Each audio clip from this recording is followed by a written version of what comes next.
Bem-vindos ao nosso podcast Café com Direito. Hoje vamos falar sobre um tema importante para toda a sociedade brasileira, o direito à saúde, que consta na nossa Constituição Federal, a nossa lei maior, no título 1º dos Direitos e Garantias Fundamentais.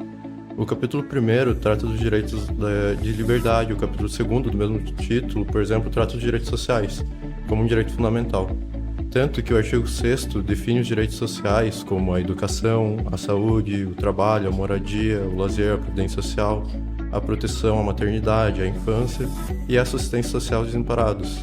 Bem, eu ainda não me apresentei, eu sou o Guilherme, estudante do 4º ano de Direito da Universidade Federal de Pelotas, e estou aqui com meu colega Josiel. Tudo bem, Josiel? Oi, Guilherme. Oi, todos os ouvintes. Bom, a gente está bem animado para discutir um tema que é tão relevante, né, no contexto atual. E para enriquecer essa nossa conversa, a gente trouxe aqui o professor Laerte Radic Carnop, que é um especialista em direitos humanos e fundamentais. Seja bem-vindo, professor. Fique à vontade para se apresentar, falar sobre o seu currículo, a sua linha de pesquisa. Oi, Guilherme. Oi, Josiel. Muito obrigado pelo convite. É um prazer estar aqui.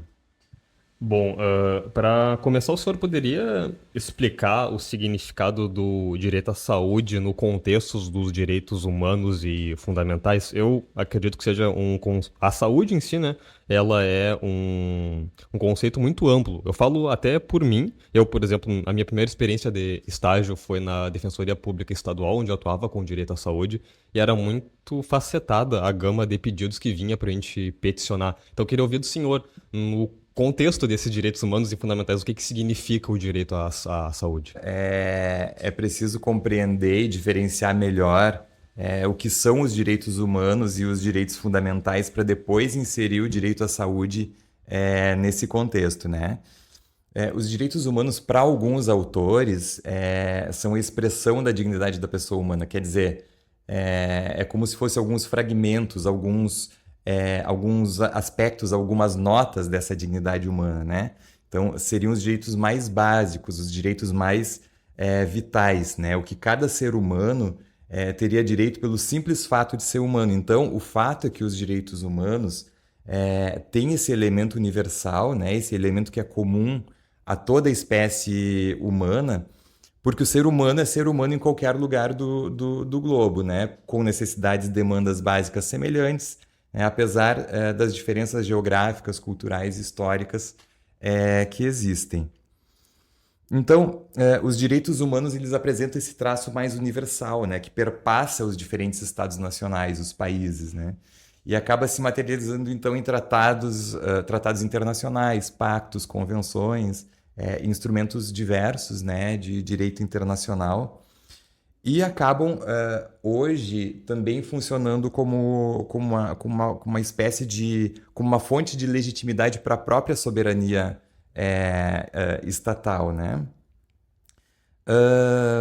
Simplificando isso, do ponto de vista normativo, então, essas normas de direitos humanos elas valem, elas são vigentes para os diferentes estados que se submetem a essas normas, né? E precisam implementar essas normas no seu direito interno, né? No seu direito doméstico, né? E os direitos fundamentais, então, por outro lado, são esses mesmos direitos humanos, né? Já traduzidos para os ordenamentos nacionais, né? Eles são previstos nas constituições e são implementados, são desenvolvidos pela legislação doméstica. Quer dizer, o mesmo direito humano à saúde, então, que é previsto nos tratados internacionais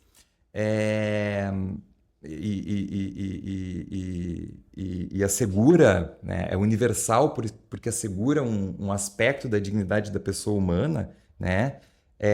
Ao mesmo tempo, ele é um direito fundamental, né, ao menos no caso do Brasil,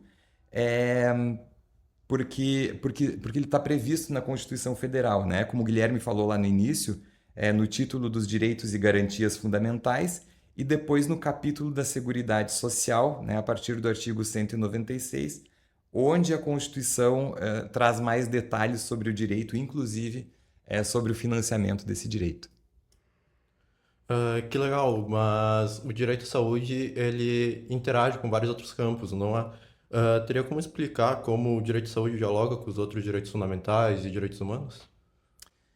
Sim, sim. O direito à saúde ele faz parte de um conjunto de direitos chamados de direitos sociais, né?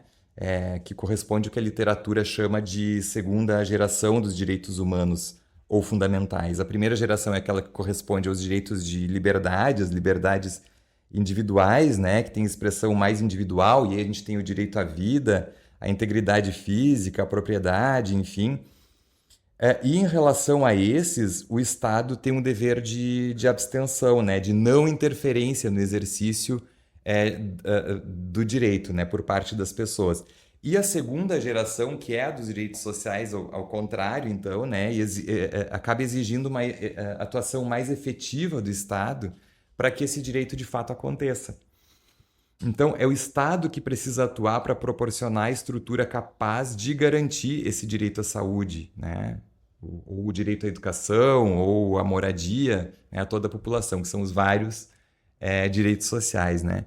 Então, apesar dessa diferença entre primeira e segunda geração, e isso acho que é bastante interessante, essa diferença é muito mais temporal, muito mais geracional mesmo, né, do que realmente de estrutura, porque a estrutura acaba se tornando semelhante, porque o mesmo direito humano, o mesmo direito fundamental, ele acaba tendo dentro de si um aspecto individual e um aspecto coletivo, né?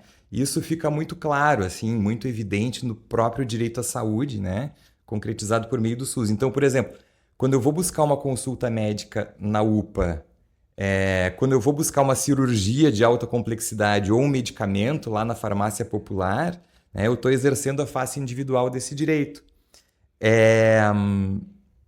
E por outro lado, quando eu falo de vacinação, por exemplo, o que se quer é beneficiar a coletividade, né? Então, o lado coletivo desse direito, imunizar o conjunto de pessoas, né? Então, eu acho que o direito à saúde tem esse aspecto que se parece com os demais direitos, né? Um lado individual e um outro coletivo. Mas, assim, respondendo de uma forma mais concreta, eu acho que é possível dizer que os direitos em geral dialogam entre si, né? Porque todos eles visam a dignidade da pessoa humana. Então, o direito à saúde ele dialoga, por exemplo, com o direito à educação, né? Crianças com problemas de saúde vão ter mais dificuldades cognitivas e até mesmo de acesso à escola, ou, por outro lado, o direito à educação ele pode educar para as políticas de saúde, enfim. O direito ao trabalho, porque locais de trabalho insalubres vão prejudicar a saúde do trabalhador. Por outro lado, um trabalhador que atua em locais de boa salubridade vão ter uma melhor produtividade. O direito à moradia, o direito à alimentação, enfim, nós poderíamos aqui pensar em muitos outros direitos, né? Porque o direito à saúde é um dos pilares para uma vida digna, né? E depende de muitos outros direitos que precisam ser, então, promovidos em conjunto, né? Pensar em políticas públicas integrais, em políticas intersetoriais para que se torne realmente efetivo o direito à saúde. Sim, sim. Bom, a gente estuda durante o curso, o Guilherme bem comentou no começo da nossa conversa que a Constituição Federal ela garante o direito à saúde, mas na prática, como que o Estado deve agir para concretizar essa garantia, para concretizar esse direito? Por meio de políticas públicas, né? No artigo 196 da Constituição já estabelece que a saúde é direito de todos e dever do Estado. Então, o Estado precisa se organizar para implementar medidas que garantam o acesso universal e igualitário à saúde no país, né? E ele faz isso por intermédio do Sistema Único de Saúde, né? O SUS. Esse sistema, então, ele precisa garantir o acesso universal e igualitário à saúde, né? Com serviços gratuitos para todos, sem discriminação, desde consultas, exames, internações, tratamentos, medicamentos, né? Por aí vai. Então, na verdade, a atuação do SUS ela começa já antes da doença, né? Porque também o SUS se destina à prevenção, e isso está na Constituição Federal também, né? Esse papel de prevenção que o SUS tem, e aí, nesse sentido, o Estado vai desenvolver campanhas de vacinação, vai combater doenças endêmicas. A gente tem aí os agentes de saúde da dengue que vão combater o mosquito nas ruas, nas casas, né?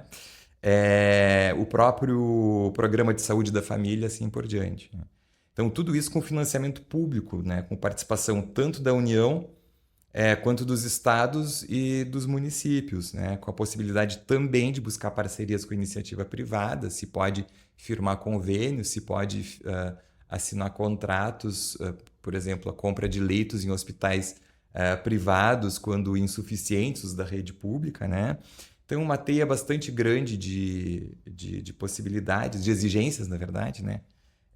Para que o Estado possa garantir que o direito à saúde se universalize e assim cumprir o que diz a Constituição Federal. Sim, porque o direito à saúde, ele precisa ser efetivado também. Não adianta estar só no papel e, enfim, qual que seria o papel do PIDESC? Teria como você explicar o que é o PIDESC para todo mundo, que provavelmente muitas pessoas não conhecem, não sabem o que significa PIDESC, a sigla. E como que ele atua no fornecimento do direito à saúde? No fortalecimento, no caso. Sim, então, o PIDESC é o Pacto Internacional dos Direitos Econômicos, Sociais e Culturais, né? Ele está dentro desse contexto que nós falamos agora há pouco de instrumentos. Ele é um instrumento internacional de proteção e promoção dos direitos humanos fundamentais, né? Ele foi adotado pela ONU em 1966 e ratificado pelo Brasil em 1992, né? Ele estabelece obrigações bastante claras para os estados, né, que aderiram a esse pacto em matéria de direitos sociais e, inclusive, direito à saúde. Então, de uma forma bastante geral, o PIDESC, né, ele reconhece a saúde como um direito humano fundamental e obriga os estados a um compromisso de proteger e promover esse direito. Então, ele vai trazer algumas obrigações específicas, né?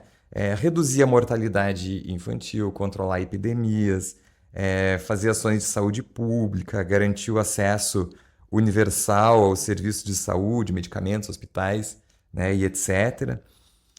E, além disso, o PIDESC reforça aquela noção de interdependência que eu falei agora há pouco, né, com outros direitos, né, como alimentação, moradia, educação.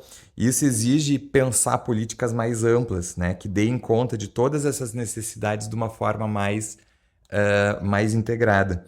Então, acho que outro ponto que o PIDESC né, é muito importante, não só no direito à saúde, como para qualquer outro direito social, né, é que ele estabelece um parâmetro mínimo de atendimento desses direitos pelos estados, né, que é o princípio da progressividade.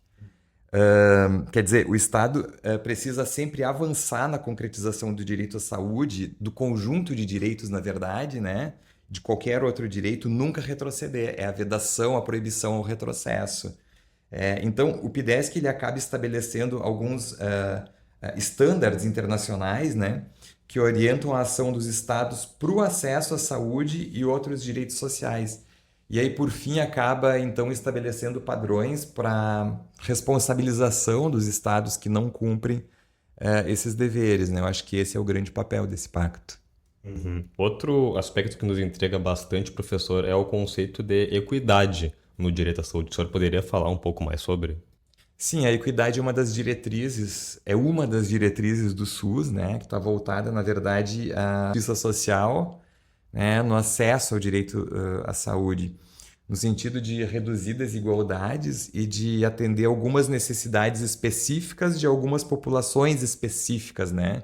Com alguma vulnerabilidade, por exemplo. Então, a gente precisa entender que a equidade ela não é sinônimo de igualdade. A igualdade é de um ponto de vista mais formal, né? Quando eu ofereço um tratamento igual para todos. A equidade, por outro lado, ela pressupõe que eu trate os desiguais de maneira desigual na medida dessa desigualdade, né? Quer dizer, eu preciso atender, então, de maneira diferenciada aos diferentes segmentos da população para que todos possam ter condições justas e alcançar o mesmo nível de saúde e reduzir, então, as desigualdades sociais, né?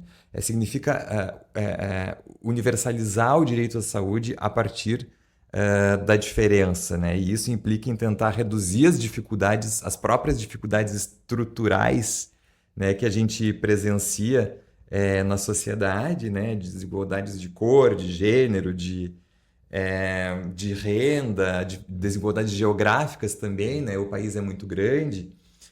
E isso inclui também a distribuição de recursos e serviços em diferentes regiões do país, conforme as carências, entre aspas, né, de cada uma dessas regiões. Então, eu tenho, por exemplo, as políticas de atenção primária à saúde para populações vulneráveis, né, que ficam em áreas rurais ou nas periferias, né? O programa de saúde da família tenta dar conta disso, um programa bastante louvável. Tem os programas que consideram as peculiaridades culturais e territoriais dos indígenas, né? Tem as políticas de saúde em favor de populações racializadas, né? E assim por diante. Aproveitando que você está falando sobre essas barreiras que o direito à saúde enfrenta, essa dificuldade na implementação, o que, na sua opinião, o porquê, na sua opinião, ainda existem tantas barreiras, mesmo sendo algo tão básico, tão óbvio? Acho que essa é uma pergunta bastante difícil de responder, né? Porque ela é bastante ampla. A gente poderia listar vários pontos de várias barreiras, né? Como tu falaste, né? Acho que a primeira delas é o subfinanciamento do SUS, né? Apesar de ser um sistema bastante completo, bastante louvado, é um sistema, a gente sabe, ainda com dificuldades de financiamento, né? Isso acaba comprometendo muito a qualidade dos serviços, né? Os recursos acabam sendo insuficientes para atender uma demanda que é altíssima. Há pouco tempo nós tivemos ainda a emenda constitucional 95 de 2016, que acabou congelando os gastos em educação e saúde, principalmente, limitou os investimentos, né? E isso me parece que comprometeu bastante também o financiamento dos serviços, né? E às vezes os recursos que existem são mal gastos, e isso atrasa a entrega de serviços importantes. Por outro lado, tem a baixa conscientização da população e uma baixa participação social, né? Porque existem os conselhos de saúde para fiscalização, para o controle social dos recursos, enfim. Então, a população não tem conhecimento, grande parte da população não tem conhecimento dos próprios direitos, né? E isso vai, então, desestimular o controle social e a própria fiscalização da política, né? A insuficiência de profissionais da saúde, principalmente em alguns municípios mais remotos, né? De difícil acesso, né? Não tem acesso a médicos, enfermeiros em número suficiente, né? E muito menos a áreas mais especializadas nessas regiões mais distantes. Então, por exemplo, oncologia, cardiologia, porque existe uma tendência de concentração maior desses profissionais da saúde nos grandes centros, né? Então, acaba desatendendo as regiões mais remotas. Eu acho que dá para pensar numa lista bastante extensa de barreiras que precisam ser superadas para o acesso pleno e universal ao direito à saúde. Apesar dessas garantias, a gente sabe que existem esses desafios que são muito recorrentes, né? Ainda mais em países em desenvolvimento, como o Brasil, por exemplo. Bom, além desses problemas que o senhor listou, quais outros que o senhor observa mais no nosso contexto em si para a efetivação desse direito, sobretudo em um país em desenvolvimento como o nosso? Uhum. Eu acredito que os principais desafios eles refletem nessas barreiras que eu mencionei agora, né?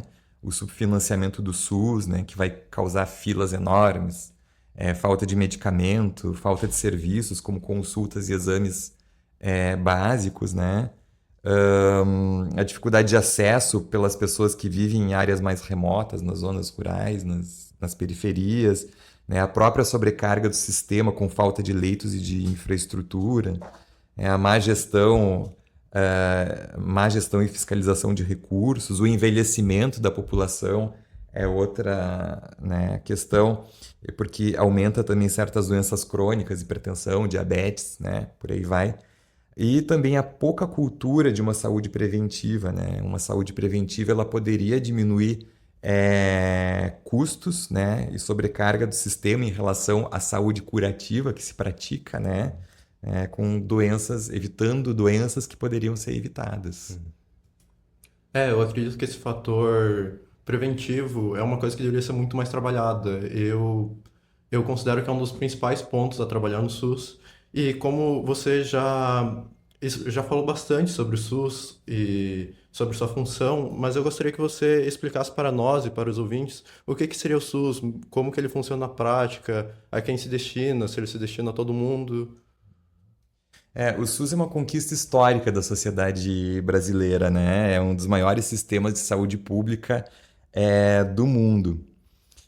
E é justamente esse o sistema, esse sistema que vai garantir o acesso universal, integral e gratuito à saúde, né? Tanto para a população brasileira quanto para estrangeiros, né? Independente de nacionalidade, renda ou se possuem ou não plano de saúde, né? O SUS ele é financiado e administrado pelos três níveis de governo, né? O governo federal através do Ministério da Saúde, os governos estaduais e municipais pelas suas secretarias estaduais e municipais de saúde, né? O SUS ele organiza e oferece os serviços de saúde no Brasil e vai desde ações preventivas, né? Como a gente já falou, como a vacinação, por exemplo, até serviços de alta complexidade como cirurgias, transplantes, né, em hospitais públicos ou privados que sejam conveniados, né? Então, na prática, como tu me perguntas, né, ele vai desde a vacinação, né, a atuação da vigilância sanitária, o SAMU, a farmácia popular já depois do diagnóstico da doença, né, que a pessoa vai precisar de medicamentos, ela vai poder obter esses medicamentos na farmácia popular de forma gratuita ou com descontos, enfim.